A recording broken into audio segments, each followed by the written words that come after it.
کہ اسے تقسیم در تقسیم کا ذریعہ بنا دیا گیا.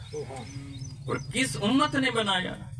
کن اہل علم نے بنایا؟ ان اہل علم نے جن کے سامنے قرآن کی آیت موجود تھی وَاعْتَصِمُوا بِحَبْلِ اللَّهِ جَمِيعًا وَلَا تَفَرَّقُوا، اور اللہ کی رسی کو مضبوطی سے تھام لو اور تفرقے میں نہ پڑو. وَلَا تَفَرَّقُوا کا ایک معنی تو یہ ہوا نا کہ تفرقے میں نہ پڑنا. اگر آپ غور کریں تو اس کا ایک معنی یہ بھی نکلتا ہے وَلَا تَفَرَّقُوا، اور تفریق نہ کرنا، مائنس نہ کرنا، کسی کو اسلام سے خارج نہ کرنا. میرے حبیب علیہ الصلوۃ والسلام کی، اہل بیت اطہار کی، صحابہ کرام کی محنت یہ تھی کہ عالم کفر میں پڑے ہوئے لوگوں کو دین میں داخل کرتے تھے. آج ہماری بدقسمتی دیکھیں، ہم دین سے خارج کر رہے ہیں.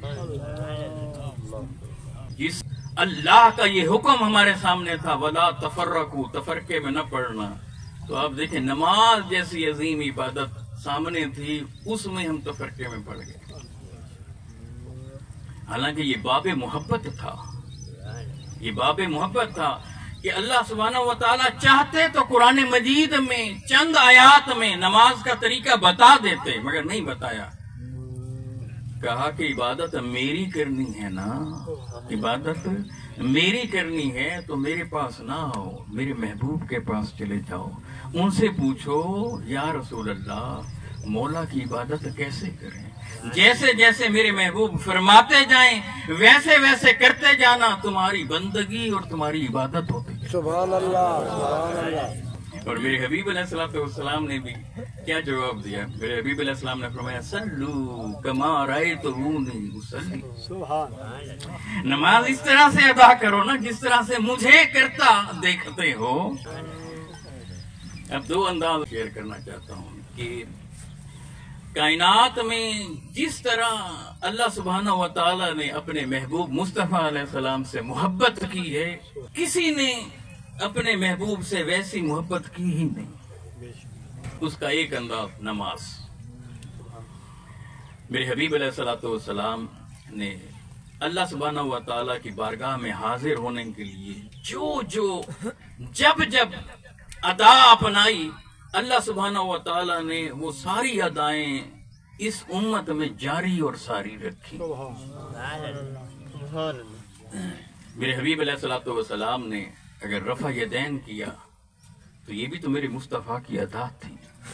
میرے حبیب علیہ السلام نے نماز میں ہاتھ کھولے تو یہ بھی تو میرے محبوب مصطفیٰ علیہ السلام کی ادا تھی. میرے محبوب علیہ الصلوۃ والسلام نے نماز میں ہاتھ باندھے، یہ بھی تو میرے محبوب علیہ السلام کی ادا تھی. سبحان اللہ. میرے محبوب علیہ السلام کی جو ادا تھی، اللہ نے اپنے محبوب کی ہر ادا کو قیامت تک ایسے محفوظ کیا، ایسی مووی بنائی کہ کائنات ساری مل کر بھی اس طرح کی مووی نہیں بنا. سبحان اللہ. ہم تو ویڈیو بناتے ہیں نا کسی منظر کو کیپچر کرنے کے لیے، اللہ سبحانہ و تعالیٰ نے جیتے جاگتے انسانوں کو تیار کیا. اب ہم اس پر اختلاف کرنے لگے کہ ایسے نماز ادا کرنی ہے کہ ایسے، حالانکہ ساری ادائیں میرے محبوب مصطفیٰ علیہ السلام کی تھیں اور ساری سنتیں میرے محبوب مصطفیٰ علیہ السلام کی تھیں. کسی نے ایک سنت کو ترجیح دی، کسی نے دوسری کو، کسی نے ایک ادا کو لے لیا، کسی نے دوسری کو. تھیں تو میرے محبوب کی ادائیں. کسی نے یہ بتایا کہ پہلے میرے محبوب ایسے کرتے تھے، بعد میں ایسے نہیں کرتے تھے.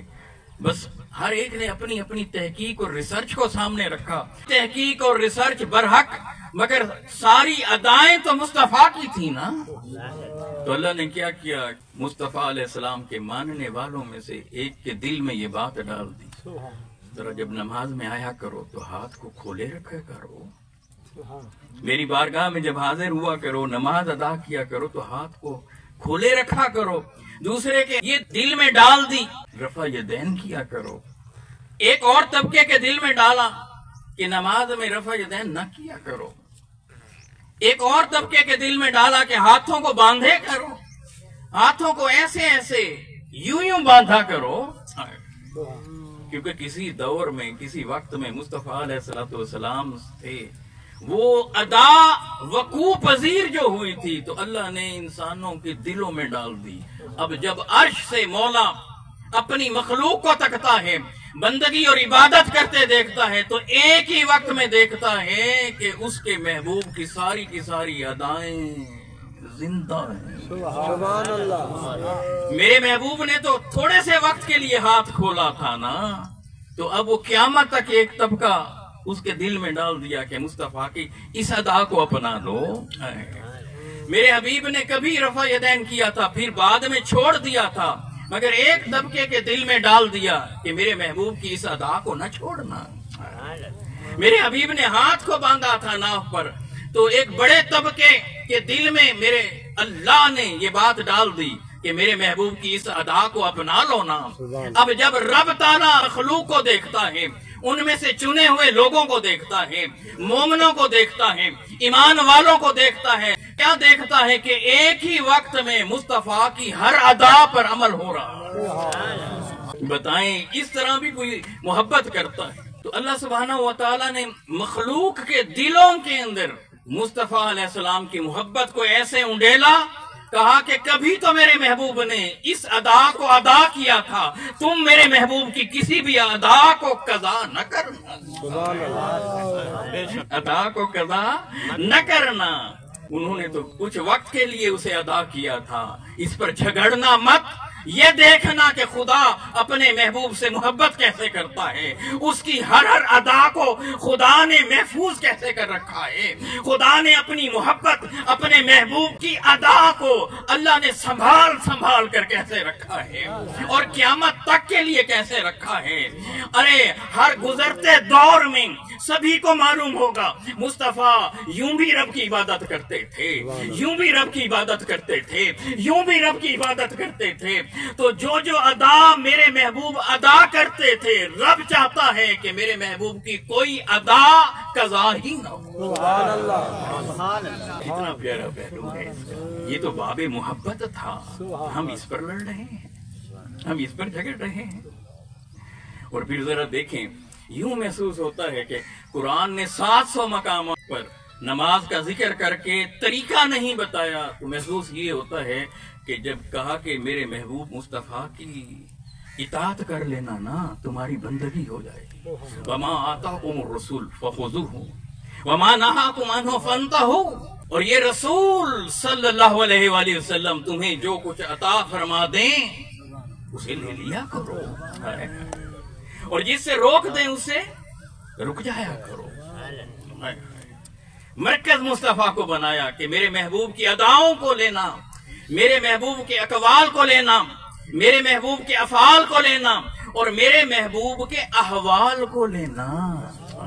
مرکز جو مصطفیٰ کو بنایا، کہ من یطع رسول فقد اطاع اللہ. جس نے اس رسول کی اطاعت کر لی بس اس نے اللہ کی اطاعت کر لی.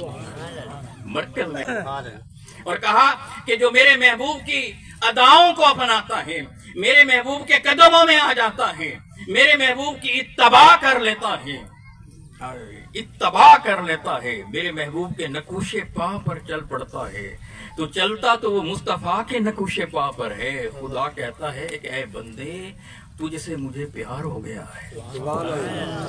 قُلْ إِن كُنتُمْ تُحِبُّونَ اللَّهَ فَاتَّبِعُونِي يُحْبِبْكُمُ اللَّهُ يُحْبِبْكُمُ اللَّهُ يُحْبِبْكُمْ. پہلے بندہ کہتا ہے کہ مولا تجھ سے محبت کرتا ہوں، وہ جواب نہیں دیتا، کہتا ہے فَاتَّبِعُونِي. بس جب وہ حبیب کی اتباع کرتا ہے صلی اللہ علیہ وآلہ وسلم، جب وہ مصطفیٰ علیہ السلام کے قدموں میں آتا ہے، آقا علیہ السلام کی اطاعت کرتا ہے، آقا علیہ السلام کی پیروی کرتا ہے، تو رب جواب دیتا ہے یحببکم اللہ. اے بندے، تو مصطفیٰ کے دروازے پہ تھوڑا آیا ہے، ہم نے تو تجھ سے محبت کر لی، تجھ سے ہمیں پیار ہو گیا. اسی لیے حضور کو جب مرکز و محور بنایا تو کہا کہ 700 کے قریب مقامات پر نماز کا ذکر کیا، طریقہ نہ بتایا. تو جب میرے حبیب علیہ السلام کی بارگاہ میں آئے اور پوچھا گیا کہ یا رسول اللہ نماز کیسے ادا کریں، فرمایا صلو کما رأیتمونی اصلی. نماز اس طرح سے ادا کرو نا جس طرح مجھے کرتا دیکھ. اب ایک اور زاویہ فیل ہوتا ہے احادیث کے مطالعے کے بعد، تو کیا کہ میرے حبیب علیہ الصلوۃ والسلام جب ارلی لائف میں تھے تو اس وقت حضور علیہ الصلوۃ والسلام جوانوں کی طرح کھڑے ہوتے تھے، تو انداز ایسا ہوتا تھا، ہاتھ باندھنے کا انداز بھی ایسا، کھڑے ہونے کا انداز بھی ایسا۔ پھر وقت گزرتا گیا، عمر مبارک ڈھلتی ڈھلتی ڈھلتی چلی گئی۔ اب میرے محبوب علیہ الصلوۃ والسلام کے اندر جھکاؤ اور رب کی بارگاہ میں بڑھتا بڑھتا بڑھتا چلا گیا۔ اب اگر یوں کھڑے تھے تو آہستہ آہستہ ہاتھ نیچے آنے لگے، عاجزی اور انکساری کا انداز اور زیادہ اور زیادہ اور زیادہ اور زیادہ پیارا پیارا پیارا تر ہونے لگا۔ پہلے ہاتھ اٹھایا کرتے تھے، اب پہلی بار بس ہاتھ اٹھایا تو پھر دوبارہ ہاتھ نہ اٹھایا۔ پہلے اگر یہاں سینے پہ باندھا تو اب نیچے ناف پر، اور یوں جھکے ہیں۔ اب یوں محسوس ہوتا ہے کہ اللہ کے محبوب صلی اللہ علیہ وآلہ وسلم اس کی بارگاہ میں جب عبادت کے لیے کھڑے ہوتے تو جہاں ریلیکس فیل کرتے، کھڑے ہونے میں جہاں سکون پاتے، تو میرا رب کہتا میرے محبوب کو تکو، اور صرف تکو ہی نہیں بلکہ اس کی اس ادا کو اپنا لو۔ سبحان اللہ۔ ان اداؤں کو اللہ نے محبوب بنایا جو اس کے محبوب کی ادائیں تھیں۔ اب حضور کا وہ جو انداز آخری عمر مبارک میں ہوا تو وہ زیادہ پسندیدہ قرار پایا کہ اس گھڑی جب رب کے قربتوں میں میرے حبیب جاتے تھے تو یوں جاتے تھے، تو جہاں جہاں ریلیکس ہوتے گئے میرے حبیب اپنا انداز بدلتے گئے، مگر رب نے اپنا کلام نہیں بدلا۔ اس نے کہا کہ میرے محبوب کو رول ماڈل بنانا، لقد کان لکم فی رسول اللہ اسوۃ حسنہ۔ زندگی حسین ہے تو میرے مصطفیٰ کی ہے، زندگی حسین ہے تو میرے رسول کی ہے، زندگی حسین ہے تو میرے محبوب کی ہے۔ میرے محبوب کی زندگی کو تکتے تکتے چلے جاؤ اور اپناتے اپناتے چلے جاؤ، تم مصطفیٰ کی زندگی کو اپناتے چلے جاؤ گے، تمہاری اپنی زندگی روشن تر ہوتی چلی جائے گی۔ ادائیں مصطفیٰ صلی اللہ علیہ وآلہ وسلم کی آپ اپنائیں گے، مگر زندگی آپ کی خوبصورت ہوگی، اس لیے کہ کائنات میں مخلوق میں سب سے بلند تر اور سب سے خوبصورت تر کی زندگی کو آپ اپنائے چلے جا رہے ہیں، اور وہ کون ہے؟ محمد مصطفیٰ صلی اللہ علیہ وسلم۔ یہی سبب ہے کہ میرے حبیب علیہ الصلوۃ والسلام جوڑنے کے لیے آئے ہیں، دلوں کو جوڑتے تھے، سوچوں کو جوڑتے تھے، ٹوٹے ہوئوں کو جوڑتے تھے۔ دین کا سارا پیغام جوڑنے میں ہے، توڑنے میں نہیں۔ وَاعْتَصِمُوا بِحَبْلِ اللَّهِ جَمِيعًا وَلَا تَفَرَّقُوا۔ بابا فرید رحمہ اللہ تعالیٰ علیہ کے پاس ان کے ایک مرید آئے اور انہیں تحفے میں کینچی دی، تو آپ نے تحفہ قبول نہیں کیا۔ تو اس مرید نے پوچھا کہ حضور آپ ناراض ہیں؟ آپ ناراض ہیں؟ فرمایا کہ نہیں، یہ بات نہیں ہے۔ کہا تو آپ نے میرا تحفہ قبول نہیں کیا۔ فرمایا کہ اس کینچی کو لانے سے بہتر تھا تو تحفے میں ہمیں سوئی دھاگا دیتا، کہ کینچی تو کاٹتی ہے، ہم کاٹنے والے تھوڑے ہیں، سوئی دھاگا جوڑتا ہے، ہم تو جوڑنے والے ہیں۔ اہل علم کا کام کاٹنا نہیں ہوتا، جوڑنا ہوتا ہے۔ اہل علم کا کام نفرت پیدا کرنا نہیں ہوتا، محبت کو پیدا کرنا ہوتا ہے۔ اہل علم کا کام معاشرے کو تقسیم کرنا نہیں ہوتا، اہل علم کا کام معاشرے کو متحد کرنا ہوتا ہے۔ اور جو باتیں مدارس کے اندر اسٹوڈنٹ سے ڈسکس کرنے والی ہوتی ہیں، جو باتیں کلاس روم میں شاگردوں کے ساتھ ڈسکس کرنے والی ہوتی ہیں، انہیں پبلک پلیس پہ آپ کیسے کر دیں گے؟ وہ جہاں 4 سال لگے، 5 سال لگے، 6 سال لگنے کے بعد ڈسکشن کے بعد وہ جو معاملات لے کر آئیں، اور آپ چاہتے ہیں کہ پورا دین، پورا اسلام 1 گھنٹے کے خطاب کے اندر لوگوں کے دل و اذہان کے اندر آپ انہیں انگیل دیں گے، یہ کیسے ہو سکتا ہے؟ اور اہل علم وہ آئیں اور 1 گھنٹہ خطاب کریں اور اس کے بعد یہ موقع بھی نہ دیں لوگوں کو کہ کھڑے ہو کر وہ سوال کر سکیں، ان کے ذہنوں میں جو سوال پیدا ہوں ان کے جوابات بھی آپ نہ دیں، اٹھ کر چلے جائیں، تو بتائیں ہم نے پیغام دیا تو پھر کیا دیا؟ تو ایسے مرحلے پہ وہ پیغام دینا چاہیے جو محبت پیدا کرے، جو جوڑنے والا ہو، جو دلوں کو قریب لانے والا ہو، جو میرے محبوب کے غلاموں کو امت کی شکل میں دنیا کے سامنے لے جانے والا ہو۔ تفریح کا تو کوئی جواز ہی نہیں پیدا ہوتا، وہ بنتا ہی نہیں۔ یاد رکھ لیں، کوئی شخص جو کسی سیکٹ سے متعلق ہوگا، کسی بھی سیکٹ سے متعلق، وہ کبھی حق بات نہیں کہہ سکتا، وہ اپنے سیکٹ کی بات کرے گا۔ جو لوگ کسی مدرسے سے پڑھے ہوئے ہوں گے وہ اپنے اساتذہ کا دفاع کریں گے، اپنے ائمہ کا دفاع کریں گے، اور جو شخص پیسہ لے کر دعوت کے لیے آیا ہوا ہے، واز کے لیے آیا ہوا ہے، سچ بات نہیں کر سکتا، وہ بات کرے گا کہ جہاں سے اس کی جیب تگڑی ہو۔